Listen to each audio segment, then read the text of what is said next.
ನಮಸ್ಕಾರ ಎಲ್ರಿಗೂ welcome to my YouTube channel. ಇವತ್ತಿನ ವಿಡಿಯೋದಲ್ಲಿ ಬೆಳಗ್ಗೆ 2 ತಿಂಡಿಗಳನ್ನ ನಾನಿಲ್ಲಿ ಮಾಡಿ ತೋರಿಸ್ತಾ ಇದ್ದೀನಿ. ಎಷ್ಟೇ ತಿಂಡಿಗಳು ನಮಗೆ ಗೊತ್ತಿದ್ರೂ ಬ್ರೇಕ್ಫಾಸ್ಟ್ಗೆ ಏನೆಲ್ಲ ಮಾಡಬೇಕಪ್ಪ, ಏನು ಮಾಡೋದು ಅಂತಲೇ ಟೈಮ್ ಪಾಸ್ ಮಾಡಿಬಿಡ್ತೀವಿ. ಸೊ ಇವತ್ತಿನ ವಿಡಿಯೋದಲ್ಲಿ 2 ಬ್ರೇಕ್ಫಾಸ್ಟ್ನ ನೋಡ್ಕೊಬರೋಣ ಬನ್ನಿ. ಫಸ್ಟಿಗೆ ನಾನಿಲ್ಲಿ ಮಸಾಲ ಪಡ್ನ ಮಾಡ್ತಾ ಇದ್ದೀನಿ. ಸ್ವಲ್ಪ ಒಂದು ಪ್ಯಾನ್ಗೆ ಒಂಚೂರು ಆಯಿಲ್ನ ಹಾಕ್ಕೊಂಡು ಅದಕ್ಕೆ ಸಾಸಿವೆ ಹಾಗೆ ಒಂಚೂರು ಜೀರಿಗೆನ ಹಾಕ್ಕೊಂಡಿದ್ದೀನಿ. ಇದಕ್ಕೆ 1 ಟೇಬಲ್ ಸ್ಪೂನ್ ಆಗುವಷ್ಟು ಕಡಲೆಬೇಳೆನ ಹಾಕ್ಕೊಂಡು ಇದನ್ನು ಒಂಚೂರು ಗೋಲ್ಡನ್ ಫ್ರೈ ಆಗೋವರೆಗೂ ಫ್ರೈ ಮಾಡ್ಕೋಬೇಕು. ಇದಾದಮೇಲೆ ಇದಕ್ಕೆ ನಾನು ಚಿಲ್ಲಿ ಪೇಸ್ಟ್ನ ಮಾಡಿಟ್ಕೊಂಡಿರ್ತೀನಿ, ಯಾವಾಗ್ಲೂ ಅದನ್ನು ಸೇರಿಸ್ಕೊಂಡಿದ್ದೀನಿ. ನೀವು ಚಿಕ್ಕದಾಗಿ ಹಸಿಮೆಣಸಿಕಾಯಿ ಹೆಚ್ಚಿ ಕೂಡ ಹಾಕ್ಬೋದು. ಅದಾದಮೇಲೆ ನೋಡ್ತಾ ಇದ್ದೀರಾ 1 ಕಪ್ ಆಗೋಷ್ಟು ಚಿಕ್ಕದಾಗಿ ಹೆಚ್ಚಿಟ್ಟಿರೋವಂಥ ಈರುಳ್ಳಿ, ಅದಕ್ಕೆ ಒಂಚೂರು ಉಪ್ಪನ್ನ ಸೇರಿಸ್ಕೊಂಡು ಹಾಗೆ ಒಂದು ಕ್ಯಾರೆಟ್ನ ನಾನಿಲ್ಲಿ ತುರಿದಿಟ್ಕೊಂಡಿದ್ದೀನಿ. 1/2 ಕಪ್ ಆಗೋಷ್ಟು ನಾನಿಲ್ಲಿ ಸಬ್ಬಸಿಗೆ ಸೊಪ್ಪು ತೊಗೊಂಡಿದ್ದೀನಿ. ಇದನ್ನು ಚೆನ್ನಾಗಿ ಕ್ಲೀನ್ ಮಾಡಿಕೊಂಡು ಚಿಕ್ಕದಾಗಿ ಕಟ್ ಮಾಡಿ ಇಟ್ಕೊಂಡಿರೋದನ್ನ ನಾನಿಲ್ಲಿ ಸೇರಿಸಿದ್ದೀನಿ. ಸೊಪ್ಪು ಡೈರೆಕ್ಟಾಗಿ ಮಕ್ಕಳು ಪಲ್ಯ ಮಾಡಿ ಕೊಟ್ಟರೆ ಎಲ್ಲ ತಿನ್ನಲ್ಲ. ಸೊ ಈ ರೀತಿ ನೀವು ಇದು ಬ್ರೇಕ್ಫಾಸ್ಟ್ ಜೊತೆಗೆ ಗೊತ್ತೇ ಆಗಲ್ಲ ಪಡ್ ಜೊತೆಗೆ ಇದನ್ನು ನಾವು ಹಾಕ್ತೀವಿ ಅಂತ. ಸೊ ಈ ರೀತಿ ನೀವು ಮಾಡಿ ಮಕ್ಕಳಿಗೆ ಹೆಲ್ದಿ ಬ್ರೇಕ್ಫಾಸ್ಟ್ನ ಮಾಡಿಕೊಡ್ಬೋದು. ಸೊ ಇದು ಒಂಚೂರು ಹಸಿ ಸ್ಮೆಲ್ ಹೋಗೋವರೆಗೂ ನಾವು ಇದನ್ನು ಫ್ರೈ ಮಾಡಬೇಕು.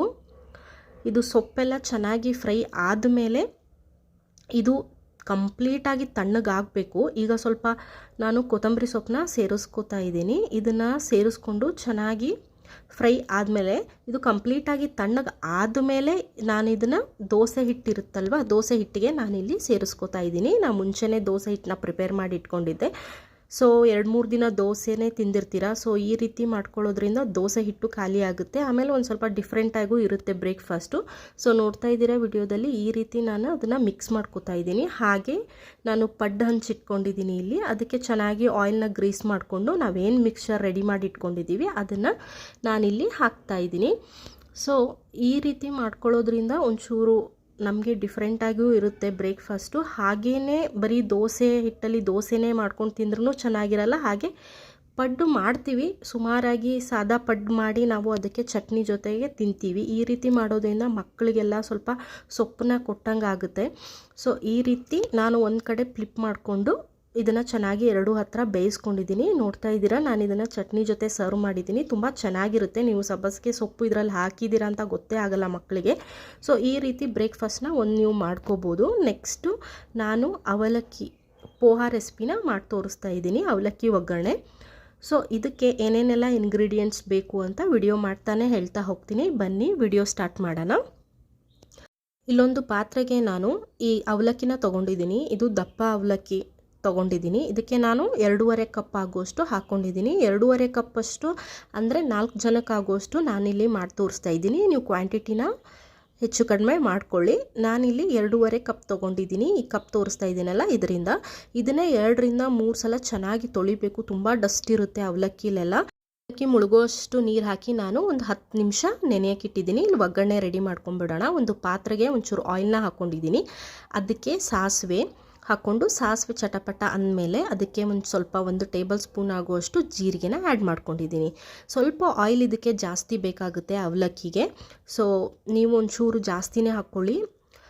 ಸಾಸಿವೆ ಜೀರಿಗೆ ಎರಡೂ ಹಾಕ್ಕೊಂಡ್ಮೇಲೆ ಇದೊಂಚೂರು ಫ್ರೈ ಆಗಲಿ.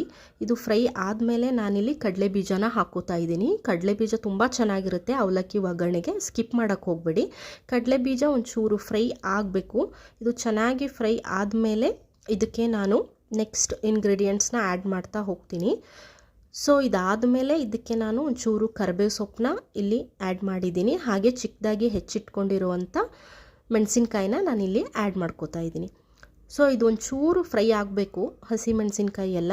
ಇದೊಂಥರ ಅವಲಕ್ಕಿ ಅನ್ನೋದು ಟೈಮ್ ಸೇವ್ ಮಾಡುವಂಥ ಬ್ರೇಕ್ಫಾಸ್ಟ್ ಅಂತ ಅನ್ಬೋದು. ತುಂಬ ಈಸಿಯಾಗಿ ಆಗುತ್ತೆ. ಸೊ ಇದಾದಮೇಲೆ ಇದಕ್ಕೆ 1 ಕಪ್ ಆಗುವಷ್ಟು ಚಿಕ್ಕದಾಗಿ ಹೆಚ್ಚಿಟ್ಕೊಂಡಿರುವಂಥ ನಾನು ಈರುಳ್ಳಿನ ಸೇರಿಸ್ತಾ ಇದ್ದೀನಿ. ಇದಕ್ಕೆ ಮತ್ತು ಆಯಿಲು ಮತ್ತು ಈರುಳ್ಳಿ ಸ್ವಲ್ಪ ಜಾಸ್ತಿ ಬೇಕಾಗುತ್ತೆ, ಆವಾಗಲೇ ಚೆನ್ನಾಗಾಗೋದು. ಇದಕ್ಕೆ ಒಂಚೂರು ಅರಶಿನ ನಾನಿಲ್ಲಿ ಆ್ಯಡ್ ಮಾಡ್ಕೋತಾ ಇದ್ದೀನಿ. ಅರಶಿನ ಆ್ಯಡ್ ಮಾಡ್ಕೊಂಡು ಆದಮೇಲೆ ಇದಕ್ಕೆ ರುಚಿಗೆ ತಕ್ಕಷ್ಟು ನಾನಿಲ್ಲಿ ಉಪ್ಪನ್ನ ಸೇರಿಸ್ಕೋತಾ ಇದ್ದೀನಿ. ಉಪ್ಪನ್ನ ಸೇರಿಸ್ಕೊಂಡಾದಮೇಲೆ ಇಲ್ಲಿ ನೋಡಿ 1 ಟೇಬಲ್ ಸ್ಪೂನ್ ಆಗೋಷ್ಟು ನಾನಿಲ್ಲಿ ಶುಗರ್ನ ಆ್ಯಡ್ ಮಾಡ್ಕೊಂಡಿದ್ದೀನಿ. ಶುಗರ್ನ ಸ್ಕಿಪ್ ಮಾಡಬೇಡಿ, ತುಂಬ ಚೆನ್ನಾಗಿರುತ್ತೆ. ನಿಮ್ಗೆ ಅನ್ನಿಸ್ಬೋದು ಶುಗರ್ನ ಆ್ಯಡ್ ಮಾಡೋದ್ರಿಂದ ಸ್ವೀಟ್ ಆಗುತ್ತೆ ಅಂತ. ಸೊ ಸ್ವೀಟ್ ಆಗಲ್ಲ. ಇದು ಎಲ್ಲ ಹಾಕ್ಕೊಂಡ್ಮೇಲೆ ಒಂಚೂರು ಫ್ರೈ ಮಾಡ್ಕೋಬೇಕು. ಇದನ್ನು ಮುಂಚೆನೇ ನಾವು ಈರುಳ್ಳಿ ಫ್ರೈ ಮಾಡಿರೋದ್ರಿಂದ ತುಂಬ ಏನು ಫ್ರೈ ಮಾಡ್ಕೊಳ್ಳೋದು ಬೇಡ. ಲಾಸ್ಟಿಗೆ ನಾನಿಲ್ಲಿ ಕೊತ್ತಂಬರಿ ಸೊಪ್ಪನ್ನ ಆ್ಯಡ್ ಮಾಡ್ಕೋತಾ ಇದ್ದೀನಿ. ಸ್ವಲ್ಪ ಕೊತ್ತಂಬರಿ ಸೊಪ್ಪು ಆ್ಯಡ್ ಮಾಡ್ಕೊಂಡ್ಮೇಲೆ ಒಂಚೂರು ಮಿಕ್ಸ್ ಮಾಡಿಕೊಂಡ್ರೆ ಆಯಿತು. ಸೊ ಇದಾದಮೇಲೆ ನಾವು ಏನು ಅದನ್ನು ನೆನೆಸಿಟ್ಟಿದ್ವಿ ಆ ಅವಲಕ್ಕಿನ ನಾನು ನೀರೆಲ್ಲ ತೆಗೆದು ಗಟ್ಟಿಯಾಗಿ ಹಿಂಡಿ ತೊಗೊಂಡಿದ್ದೀನಿ. ಸೊ ಇಷ್ಟು ಡ್ರೈ ಆಗಿ ಇರಬೇಕು, ಅದು ನೆಂದಿರುತ್ತೆ ಹಾಗೆ ಡ್ರೈ ಆಗಿಯೂ ಇರಬೇಕು. ತುಂಬ ನೀರು ಥರ ನೀವು ಹಿಂಡ್ಕೊಳಕ್ಕೆ ಹೋಗಬೇಡಿ, ಅದನ್ನು ಚೆನ್ನಾಗಿ ನೀರೆಲ್ಲ ತೆಗೆದು ಕೈಯಿಂದ ಚೆನ್ನಾಗಿ ಅದನ್ನು ಹಿಂಡಿ ತೆಗಿಬೇಕು. ಸೊ ಇದೆಲ್ಲ ನೀರೆಲ್ಲ ಇರಬಾರ್ದು, ನೀರಿದ್ದರೆ ಒಂಥರ ಚೆನ್ನಾಗಾಗಲ್ಲ ಇದು ಅವಲಕ್ಕಿ. ಈ ಥರ ಉದುರಾಗೇ ಇರಬೇಕು ಅವಲಕ್ಕಿ. ಸೊ ಇದನ್ನು ನಾನೇನು ಮಿಕ್ಸ್ ಮಾಡಿದ್ದೀನಿ ಒಗ್ಗರಣೆ ಜೊತೆಗೆ, ಇದು ಚೆನ್ನಾಗಿ ಮಿಕ್ಸ್ ಆದಮೇಲೆ ಇದಕ್ಕೆ ನಾನು ಒಂಚೂರು ಲೆಮನ್ನ ಹಾಕ್ಕೋತೀನಿ. ನೀವು ಮುಂಚೆನೇ ಲೆಮನ್ನ ಹಾಕ್ಕೊಂಡ್ರೆ ಬಿಸಿ ಇರುತ್ತೆ ಈರುಳ್ಳಿ. ಸೊ ಅದಕ್ಕೆ ಬರೀ ಈರುಳ್ಳಿಗೆ ಲೆಮನ್ ಆಗಿಬಿಡುತ್ತೆ, ತುಂಬ ಹುಳಿ ಹುಳಿ ಆಗುತ್ತೆ ಈರುಳ್ಳಿ ಎಲ್ಲ ಮಧ್ಯೆ ಮಧ್ಯೆ ನೀವು ಅವಲಕ್ಕಿ ತಿನ್ನಬೇಕಾದ್ರೆ ಸಿಕ್ಕಾಗ. ಸೊ ಅದಕ್ಕೆ ನೀವು ಅವಲಕ್ಕಿನ ಮಿಕ್ಸ್ ಮಾಡ್ಕೊಂಡು ಆದಮೇಲೆ ಲಿಂಬೆಹಣ್ಣನ್ನು ಹಿಂಡ್ಕೋಬೇಕು. ಸೊ ಇಲ್ಲೊಂದು ಹಾಫ್ ಆಗೋಷ್ಟು ನಾನು ಲಿಂಬೆ ರಸನ ನಾನು ಹಿಂಡ್ಕೊಂಡಿದ್ದೀನಿ. ಅದಾದಮೇಲೆ ಫ್ಲೇಮ್ನ ಆನ್ ಮಾಡಿಬಿಟ್ಟು ಚೆನ್ನಾಗಿ ಮಿಕ್ಸ್ ಮಾಡಿಕೊಂಡು ಬಿಸಿ ಮಾಡಿದ್ದೀನಿ ಇನ್ನೊಂದು ಸಲ. ಸೊ ಇಲ್ಲಿಗೆ ಅವಲಕ್ಕಿ ರೆಡಿಯಾಗಿದೆ. ನೋಡಿದ್ರಲ್ಲ ಎರಡು ಎಷ್ಟು easy breakfast recipes. So recipes ನಿಮ್ಗೆ ಇಷ್ಟ ಆಗಿದೆ ಅಂತ ಅನ್ಕೋತಾ ವಿಡಿಯೋನ ಮುಗಿಸ್ತಾ ಇದ್ದೀನಿ. ಯಾರ್ಯಾರು